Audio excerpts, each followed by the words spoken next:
Hi, thank you for coming back to watch the video of Ferox.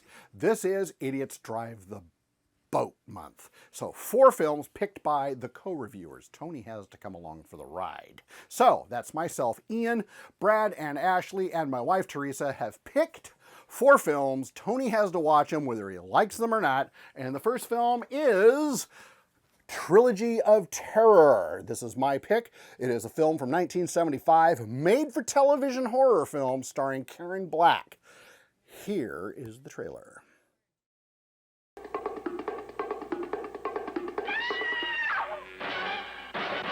I make you nervous, Doctor? Karen Black, a major star, creates a television first. There's a golden chain wrapped around it to keep the spirit from making the doll come to life. Face to face with the unbearable unknown. Trilogy of Terror. Alrighty, welcome back from the trailer. Well, okay, that wasn't really a trailer. That was just a TV Movie of the Week clip that I could find, because this thing never actually got a theatrical release as far as I know. No. So, welcome back from the TV spot for Trilogy of Terror. So, Ian, this being your pick for the month, did you like the movie? I have always had a warm, soft spot in my heart for this film, going back to when I first saw it on television. So we'll call that a yes then? Yes. This movie I might have seen back in the 80s, because I'm going to bet this reran a bunch on television. But this is the first conscious recollection that I had of seeing it. Anthologies are a really mixed bag. You often, very rare are the ones where it's consistent all the way through. Yes. If you get one story that's great, and if you get one story that's terrible, and the rest of them are middling, you're doing pretty good. This one was kind of middling, except for the ending, which was excellent. So I'm going to go with meh with a spike at the end. I have always enjoyed the whole film. The 2 stories at the first and middle story are a slow build. And then you get the climax. Is it a bit of a slog for the first 2 stories? Yes. And I see what you're saying. Meh. But I still like the film. I would say that it's not bad, and it certainly wasn't a waste of... This thing's super brisk. This thing's like an hour 12. So it's not a waste of your life. It's just that, if I'm going to go for an anthology, I'm going to go grab, Tales from the Hood or, Creepshow. I like this film. I really can't say anything more than I like it. All right, well, that sounds like a reasonable assessment then. Why don't we get into the full-blown spoilers and we can actually talk about the meat of the movie, because there's a little bit of meat here. Yes. All right, so spoilers ahoy! I shouldn't do that. I am your father. So why don't we attack each segment, and then we can get into an overall thing. So the first episode of the 3 is called Julie. It opens with 2 guys sitting in the quad. It might not be the quad, but if I say the quad, anyone who's in college will immediately know, okay. Every college campus has a red square somewhere. Yes.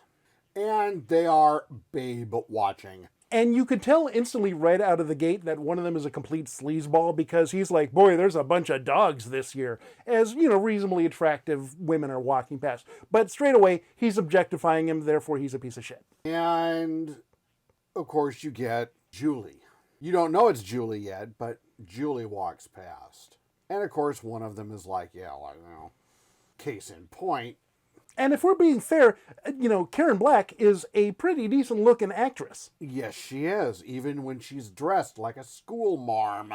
And so we pick up the story in class, in Julie's class, and there's Chad. And Chad is, he's getting his mental freak on. He's mentally undressing Julie. Yes.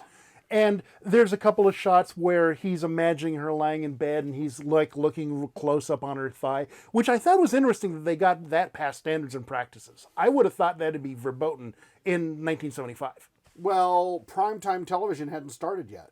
Yeah, but in the 50s, you couldn't have Lucy and Desi in the same bed, and they were married. So, okay, well, whatever. We'll just let that one go. Anyway, so Chad, he eventually starts proposing to Julie, saying, hey, man, let's go out on a date. And she politely rebukes him a couple of times until the drive-in. He goes to the drive-in. It's like, oh, hey, I'm going to go get some Cokes from the concession stand. That's the word I'm looking for. And he comes back, stops on the way, and drops a little roofie into her Coke. Chad, when they're showing him and the expression on his face as he's mentally undressing her, for example, the actor has an added bonus. Because in real life, he's married to Karen Black. Well, we haven't mentioned who Chad is played by. Richard Burton. Richard Burton, who is doing what Richard Burton does best, which is play smarmy. Because if you go to watch the movie, the moment you see him, you're going to be like, oh yeah, I know him. And so after she is good and properly roofied, then Richard Burton takes her back to a roadside motel, a no-tell motel. Yeah. And he checks in. Okay, now this was one of the things where I was like, okay, is she really a vampire or is he really a vampire? Because he checks in with the name Jonathan Harker. Yeah, Mr. and Mrs. Jonathan Harker. And I was like, oh, that's a neat play on things. He takes her up into the room and lays her out on the bed and starts taking some photos. And then he starts unbuttoning his button and they fade to black, kind of implying that she just got raped. Fade up from black, they're in the car. She wakes up. Like, huh? Oh, that's never happened to me before. I don't know what's wrong. Oh, you fell asleep. You were tired. I figured as a teacher, you really needed the rest. So I let you sleep. Wink, wink. Yeah, okay, fine, buddy. We then pick up the next day where he says, you want to come see me now. It's like, oh no, it was a one and done. We're done. No, you want to come see me. She meets him and he hands her the envelope of photos saying, this is going to be a long-term thing. And if you don't, then I'm going to turn these over to the dean and to the cops and basically say you came on to me if you raise any sort of fuss. She argues and then relents when realizing, okay, fine, I'll do what you want. Now, the problem is that this whole exchange feels like it took place over a weekend. The drive-in movie, the roofie, the photos, and the, hey, I'm going to now blackmail. It feels like it's, movie on Friday, blackmail on Sunday. Yeah, it's really quick. The problem is, this is supposed to be over several weeks, that they have a long-term relationship, and he's supposed to be getting her meat hooks into her. Yeah. And this does not come across at all in the story. So when she gets her revenge, because the revenge is coming up in the very next scene, because really, the twist ending is, Richard Burton was in fact not the one playing the game. She was playing him. Yes. So all of a sudden, she gets him back to his place, and it's like, you think you've got one on me. Oh no, I'm bored of you now. It's time for the game to end. And he's like, what? Incredulous. Wait a minute. I was playing you. No. You were being played by me. And then, of course, the twist ending is that this is not the first time she's done this. She's definitely Black Widowed a whole bunch of people because she has a scrapbook. And her new beau shows up right after she pushes the scrapbook away. I like how he goes, you drugged me. And she's like, no, I killed you. And he literally dies. Now, there's this one line she delivers, where she says something to the effect of, Since that moment, your mind has not been your own. and I'm thinking, okay, is this some sort of supernatural thing? It's playing back into the vampire setup that they were doing, that she is a vampire? She specifically references her walking past him and his buddy. But nothing ever comes to that. So the ending's basically a non-starter. It's like, okay, so you're just Black Widowing them. It's not supernatural, it's not mind control, it's not hypnosis, it's not anything like that. So the ending is kind of a wet squib for me. Yeah. Now, there was one of the things that we had talked about before, and there's a moment where He puts a book on her desk in the classroom with a fold of paper in it. When he starts exerting his control over her. It's basically how he invites her to see the photos. And there's this, it's done, and I understand the stagnant, static pause of the camera's holding on the note, and that's so that the audience can read it. Here is where I think they could have fixed how quickly things were happening so that it wasn't such a jarring about-face conclusion.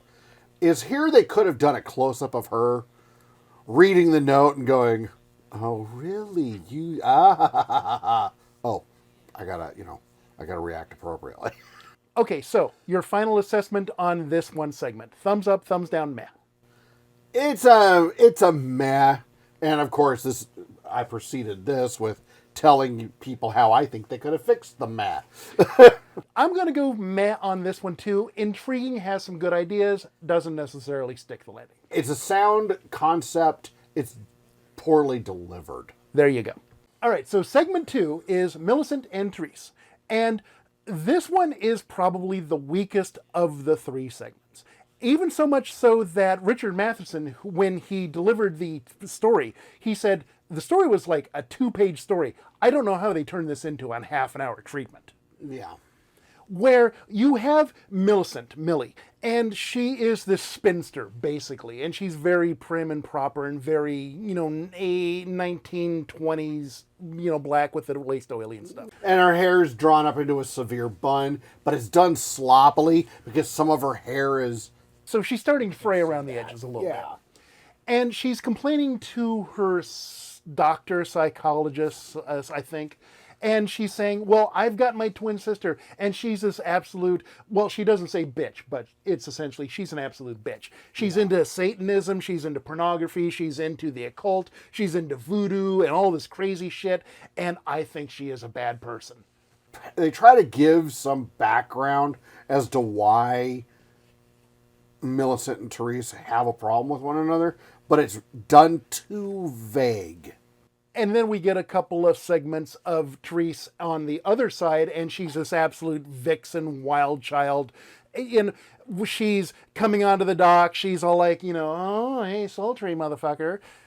She's dressed like a high school cheerleader, but she's not actually in a high school cheerleader outfit.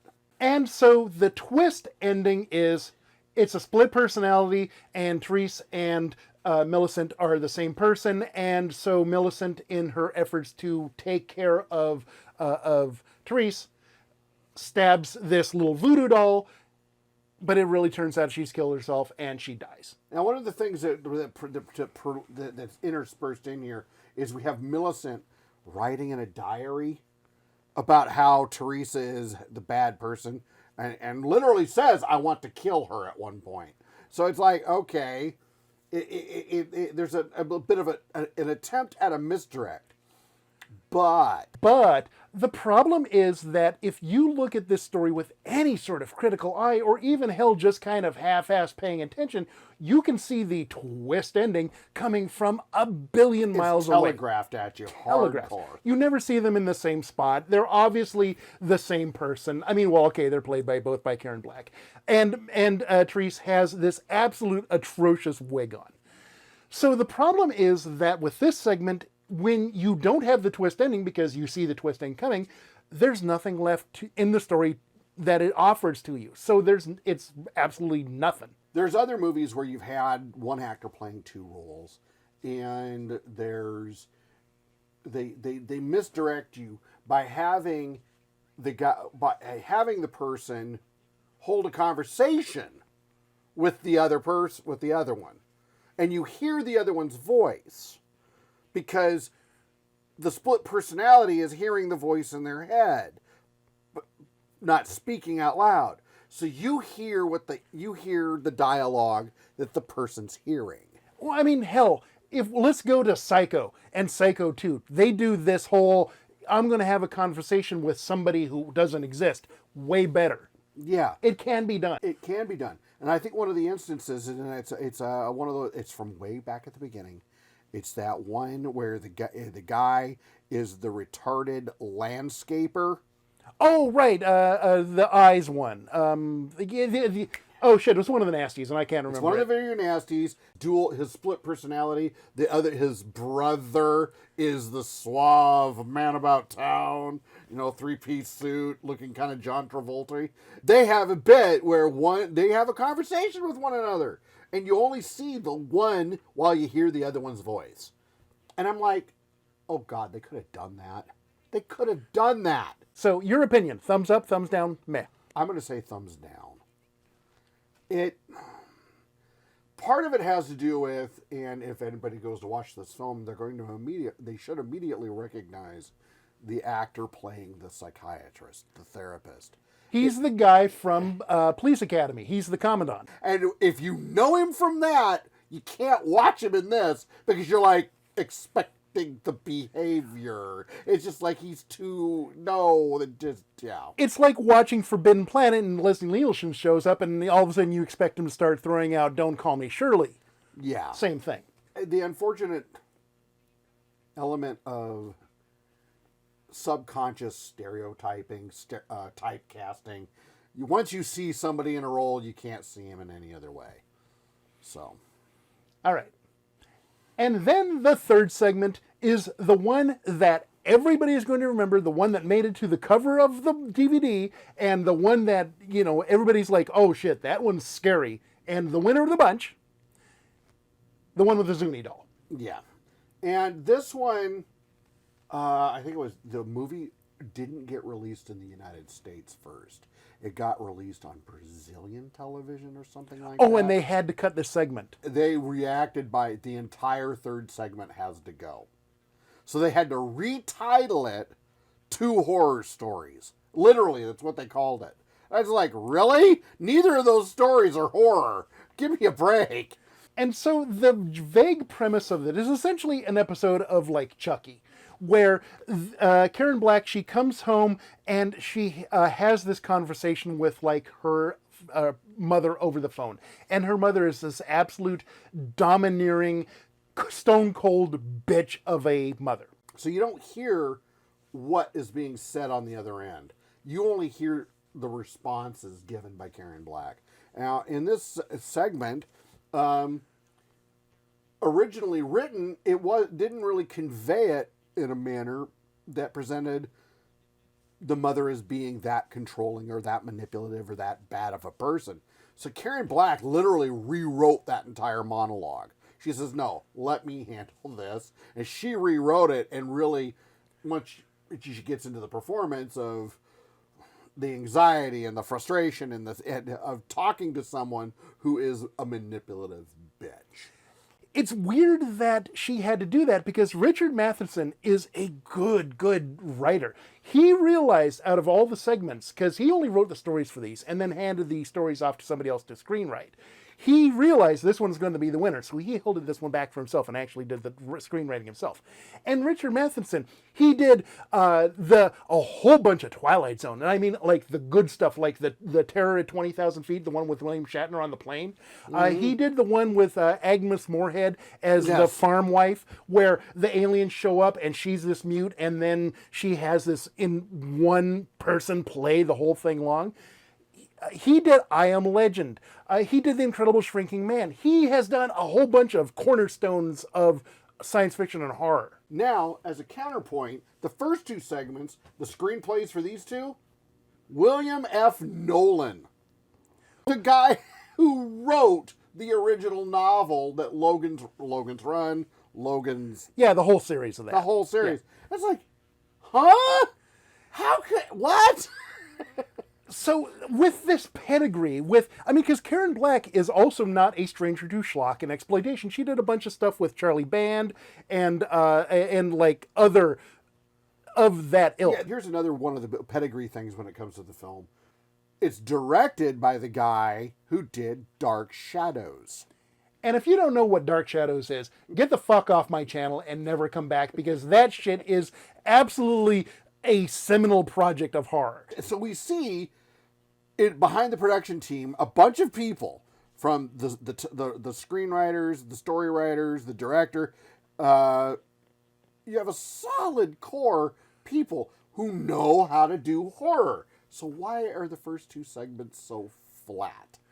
Okay, so I think one of the problems is, and I haven't verified this yet, but I think this was supposed to be like a pilot or like a series that never went anywhere. So they took what they did have and they assembled it into a movie and released it that way. Yeah. And if you go and you notice each of the segments, they're all 25-minute segments.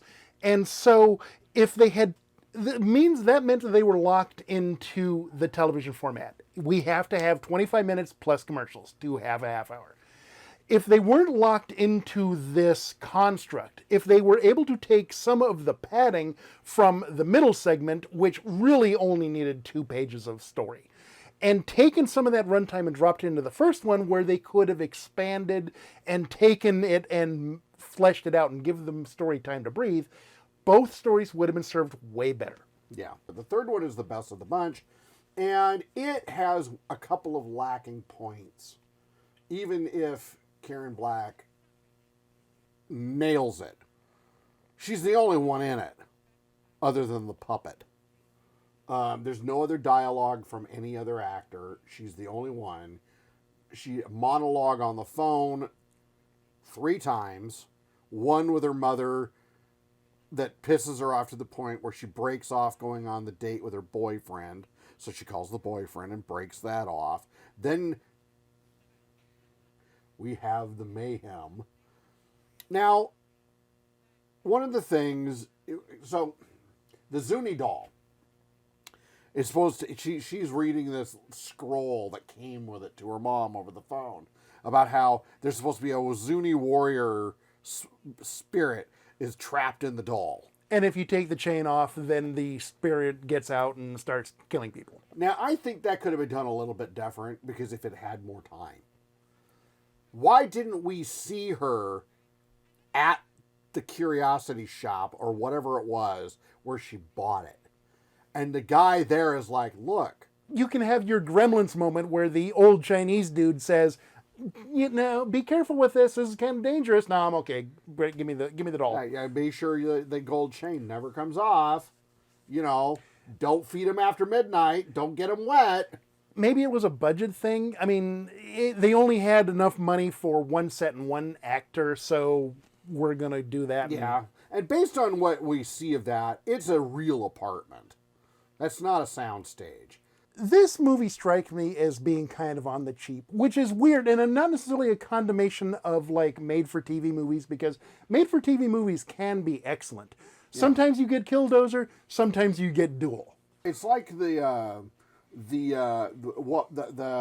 set that the guy that the first sequence, Julie, where it's a dark wood paneled rooms, and he's got his dark room, and she ends up poisoning him, and he dies. But anyway, all of those rooms, they had a familiarity about it, and to me, I'm like, did I see a Murder, She Wrote? Were these scenes from? There was something about the rooms, and it's like then there's other shows, the Andy Griffith murder mystery television series. Oh, Matlock, and then but anyway, there was just other shows from the 70s going into the 80s where murder mysteries were taking place, and so I'm looking at that set, going, I've seen this set somewhere else. The movie doesn't really have a lot of tension and atmosphere and whatnot. It's not very scary. Okay, now, made-for-TV movie from 1975 is not going to be very scary, but you look at the pedigree of at the very least of all the Twilight Zone episodes he wrote, there should be some sort of atmosphere to it. It's all very flat and very generic and very pedestrian. Yes. It's having the name Trilogy of Terror is really... Terror? There's no terror. There's no terror. Third segment. Oh, there's the terror. The third segment has great energy, great camera work, great, well, not so much stunts, but kind of with the Zuni dolls, really cool, even though it was falling apart on set. So, I mean, the third segment comes together in a way that is very satisfying. It's just not very atmospheric. Those first two sequences would have been fine on Fantasy Island. It's got to have been a television thing. I don't know. Yeah. Standard practices, I have no data, but I can't imagine they were friendly to something called Trilogy of Terror. And from what I can tell from trivia that I've looked up, the end shot is her. Karen Black came up with that. It's like, here we go. And she starts to squat down. She starts to stab the floor, and she grins, and she's got the teeth that the Zuni doll has. Only they're her teeth. And she's just like, ha, ha, ha, ha, I'm waiting. Of all the 3 stories, this is the only one where I want more. I'm like, okay, I want to see what happens next. That's a good indication of decent writing. And there is a Trilogy of Terror 2 movie. I've never seen it. But the Zuni doll reappears. Well, when you have one gimmick that everybody recognizes, you latch onto that motherfucker like, you wouldn't believe. So I suppose we don't have to say this, but you thumbs up? Yes. Okay, this segment is the hands down winner. I would almost say, if you're going to watch this, if you're so inclined, go ahead and watch it with lower expectations. But if you just want to see the cherry on the top of the sundae, just find this segment on YouTube. The one that gets cut out of Brazilian television. But it's the one that's the seller. All right, we're good. Hiya, hiya, hiya. They're shrimply delicious. Hiya, hiya, hiya. You'll go for that mouth-watering, taste-tempting, meaty shrimp mixture all wrapped up in a crispy noodle jacket. It's a treat you can't beat. So come on, join the folks that are getting fresh, crispy Flavo shrimp rolls now at the snack bar. They're shrimply delicious.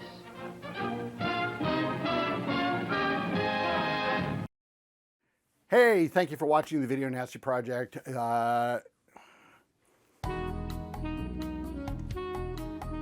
Hey, thank you for watching the first episode of Idiots Drive the Boat Video Ferox.